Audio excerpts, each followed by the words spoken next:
Welcome back to the Britannia Coin Company. We're a coin dealer based in Royal Wootton Bassett in the UK.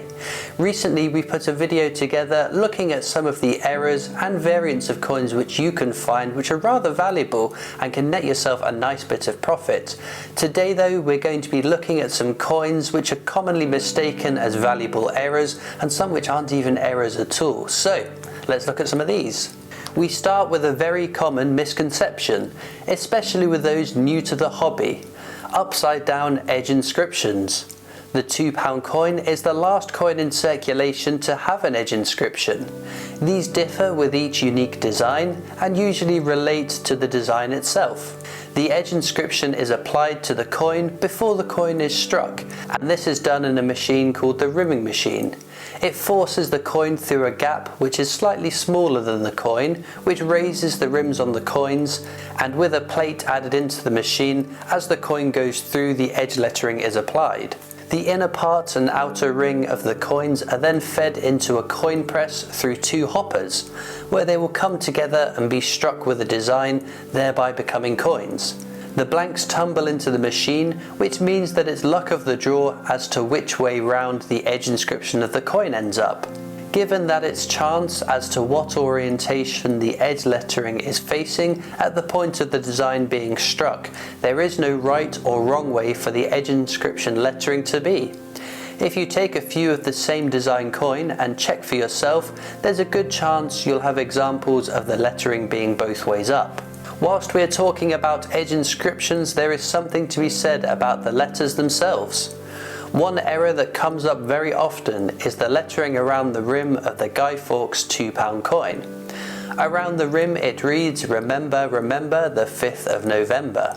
On some of these coins it can appear that the letter R has been replaced with the letter P, with some people calling it the "Pemember" error.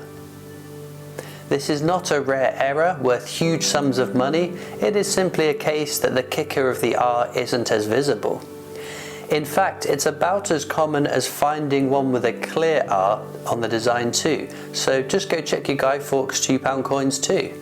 Some suggest that the cause is that the milling on the coin lines up with part of the R which can hide it. It also might be that part of the design doesn't imprint as clearly, or perhaps an issue with the plate used to inscribe it. Whatever the cause though, it's incredibly common to see or misread, and it adds no value to the coin overall. It's not just on this coin though, with various other edge inscriptions missing letters or parts of letters. Unless it's the totally wrong edge inscription for a particular coin, then there really isn't anything to be looking out for. Next up, we're going to be talking about post-mint damage. By this I mean damage which has been done to a coin after having been created. Some errors will leave marks, scratches or chunks of a coin missing, and these can be rather exciting. This doesn't mean that any damage to a coin is a minting error. It is hard to say exactly what minting damage could be because it's such a broad topic with a range of interesting varieties that you can come across, but the best steer is that if the coin is battered and dirty, then it's a good chance that it was done post-minting. Damage caused by the minting process tends to be clean cuts, whereas damage to a coin whilst in circulation tends to be less surgical. Again, this isn't a definitive answer, but should help steer you in the right direction when deciding if your coin has a minting error or has just had a tough time in circulation. 1997 was the first year of the bimetallic £2 coin. Before then, it was a larger single metal coin. The obverse features Raphael Maclouf's third portrait of the Queen. In the following year, the portrait was changed to Ian Rank Broadley's fourth portrait, which means that there's only 1 year that this portrait is on the £2 coin. This has led to many to believe that it's a rare coin and can be sold for huge amounts of money. But you only need to scratch the surface to find out that there were in fact almost 14 million minted in 1997. This is by no means the highest mintage of this design, which was actually the following year, seeing over 91 million minted, but it still leaves a large number of them out there to be found. When the UK moved to a decimal currency system in 1971, it saw the introduction of the new 10, 5 and 2 pence coin and a resized penny. To differentiate them, they were minted with new penny or new pence at the top of the design. A common misconception is that these coins are rare because after 1981 it has just been the denomination at the top of the coin. Of the pennies, for instance, there were over 4 billion minted between 1971 and 81, which have the wording new penny at the top of the coin, with 1.5 billion being minted in 1971 alone. Now, there were a small batch of 2p coins minted in 1983 with the error of having new pence at the top of the design instead of 2p, which it should have been. And this coin is worth considerable amounts of money. But if your coins are from 1981 or before, it should say new pence or new penny. A rather intriguing curiosity, which comes up a bit more often than you might expect, is this coin here. Can you spot what's wrong with it? It doesn't look quite right, does it? This is because the inner and outer parts of the coins have been reversed. The outer obverse is matched with the inner reverse and vice versa.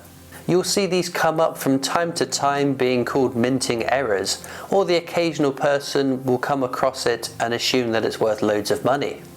It simply can't be though, due to the way that they are minted. The die, which has the design laser engraved onto it to strike the coins, leaving the design on the coin, is all one piece, unlike the coin which is made of two pieces. In fact, the strike is part of the fusing together of the two parts of the coin, expanding the inner metal and locking it into place with the outer ring.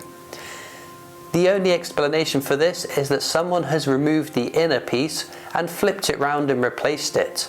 Or flipped around the outer ring and replaced it, I guess. Quite how this is done without obvious damage to the coin is interesting, but one way is to heat it up so that the metals expand, allowing an easier removal of the central metal piece, and then cooling it once removed and rotated. However it is done, if you do come across one, then it's been done by someone after the minting process. They're still quite neat though. There are plenty of rumours about design errors, whether intended or not, from the H.G. Wells £2 coin, which features a four-legged tripod and the wrong hat for the invisible man, or for the Brexit 50p's lack of the use of the Oxford comma, which should be after the word prosperity. But let's not open that can of worms because it's a highly debated topic of grammar. But in 2016, to mark the 150th anniversary for the birth of Beatrix Potter, this 50p was one of 5 minted and circulated. It features her most iconic character, Peter Rabbit, but quickly rumours of a half-whisker error began to be muttered. As you can see, the whiskers on the left of his face, the fourth one down is shorter than the other 4. These began to be listed on certain online auction sites at huge premiums before it all came tumbling down, as that was the original design as intended. You can check now and still see them being listed as errors that aren't errors. We will round off back with the £2 coin with a perennial problem. On the obverse of the coins, the dots around the inner and outer part being misaligned. More recent releases have included a lined border on the reverse, which again is another commonly spotted alignment error. If we were to look at a proof or precious metal version of the coin, then yes, they are all neatly lined up. But with the mass production of circulated coins, that doesn't always hold true. In fact, you are probably less likely to find one where the dots all align perfectly. Again, this may not be the intended design, so at a stretch it is an error in the minting process, but it's so prevalent that it doesn't add value to the coin and doesn't seem like a real error when compared to a really outstanding mistake. Well, there we go. I hope I haven't shattered too many dreams of selling up a collection of common errors for a new life in the Bahamas. I hope though it does steer you towards the right direction as to whether your error is a common one or a rare one worth a lot of money. Hopefully I've saved some time for those people that are looking to see if their error is a common one or a rare one, and saved them having to ask another person. Hopefully it's also saved some time of those of us that get asked all the time whether these common errors are rare and valuable too.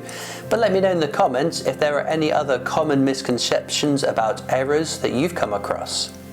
Be sure as well to subscribe to our YouTube channel. It's free to do and means you won't miss out any of our future uploads. If you give the video a like as well, it'll help the video reach more people and hopefully answer more of their questions.